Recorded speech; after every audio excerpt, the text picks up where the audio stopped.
Hello students, I welcome you all to the lecture series of physics. As you know that we are continuing our chapter of wave optics, and in the previous lecture we have discussed about the coherent sources and also about the interference patterns like constructive interference and destructive interference. Now in today's topic we will be discussing in detail about a very famous experiment done by Thomas Young. Now this experiment is the one which firmly establishes the concept of wave theory of light. So what he did in his experiment, now we are going to discuss. So in 1801, Thomas Young performed a very famous experiment in which he thought that he should use a sodium light. But as you know that when we are taking a sodium lamp, you cannot be sure about that you are getting two coherent sources. So he used a trick. He converted a single source into two monochromatic coherent sources. Let me take you to the setup of the experiment. So in this setup of the experiment, S is the source from the sodium lamp. So it is getting light from the sodium lamp. Now this S is the source of light for next two pinhole slits, that is S1 and S2. Now light coming from S, as according to the Huygens principle, in the form of wavefront is progressing towards S1 and S2. Now according to Huygens principle, we know that S1 and S2, these slits are now the sources of secondary wavelets for the new waves from these respective points. So we can see from S1 the new wavefronts are progressing towards the screen, and from the source S2 also a new set of wavefronts are being progressing. So you can see them one by one. See, if the source 1 is only emanating light, this is the kind of pattern. Now I have labeled these wavefronts to be, one is of solid nature, another is of dotted nature. So the solid line is representing the crest of a wave and the dotted line is representing the trough of the wave.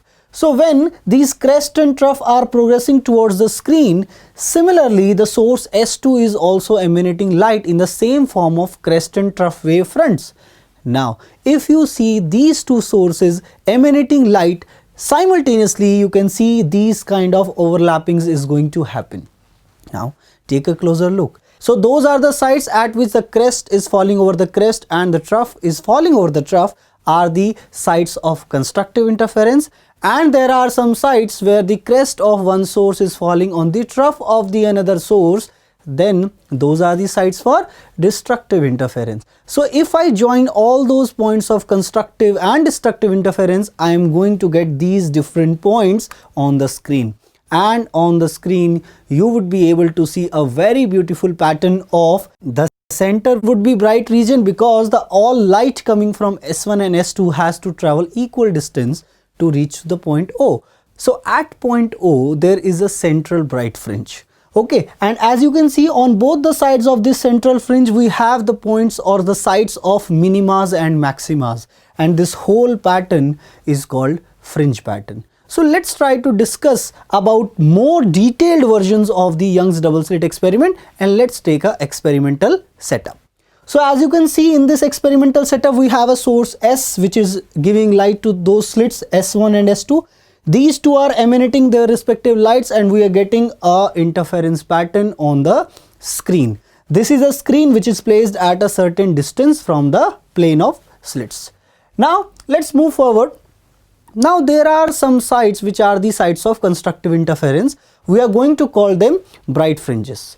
There are some sites which are the sites of destructive interference. We are going to call those regions to be dark fringe. Now what is going to happen at those sites? Dark fringe is a region where no light has reached. Actually, light has been destructively destroyed by the another light which is out of phase with respect to the first one. And constructive interference is those sites at which the light is constructively interfering with the another light. So basically we have different fringes which are present on the screen. So let's try to find out mathematically what are the locations of a bright fringe and what are the locations for a dark fringe. So let's try to locate the fringes. So this is the experimental setup which we are taking for the consideration. This is the source S0. Now this is giving light to two different points which are S1 and S2. Now there is a line which is the perpendicular bisector of the line joining S1 and S2, which is S0 O. Now from the slit plane we have placed a screen S which is at a certain distance, capital D.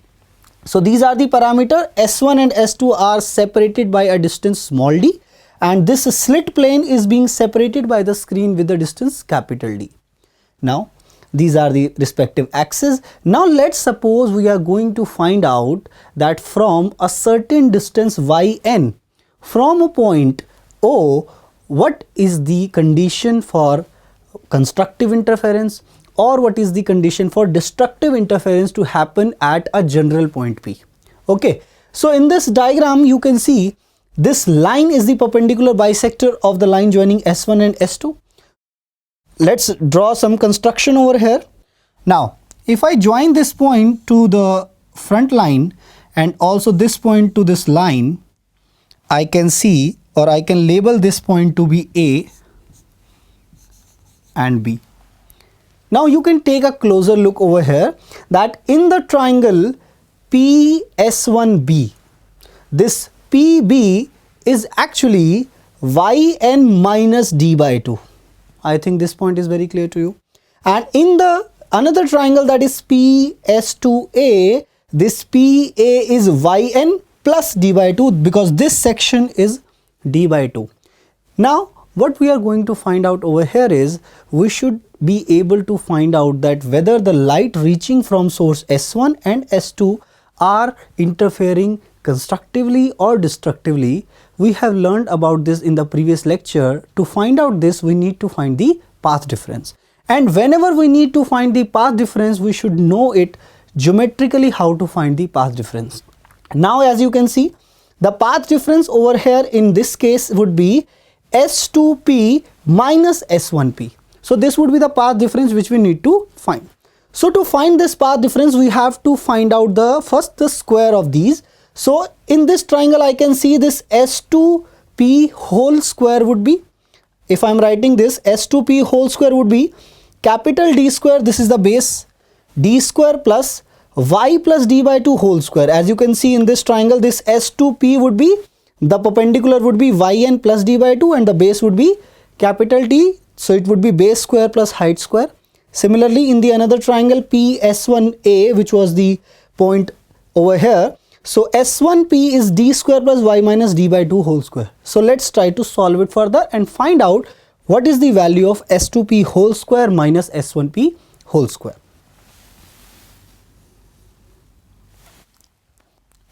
Now this S2P whole square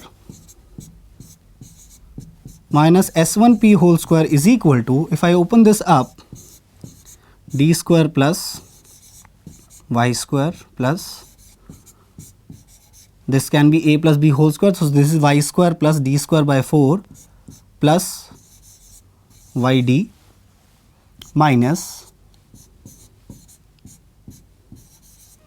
d square plus y square plus d square by 4 minus y d.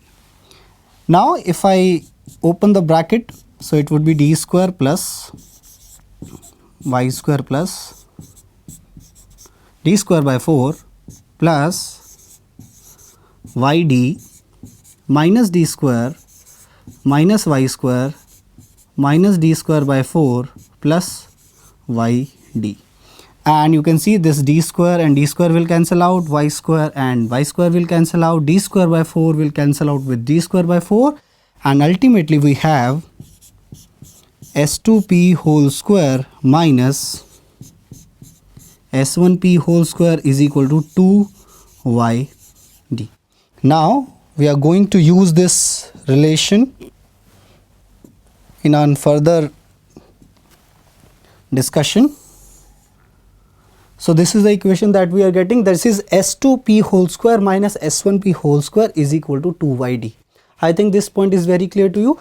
Keep a note of every step that I am doing because this is very important for your derivation purposes.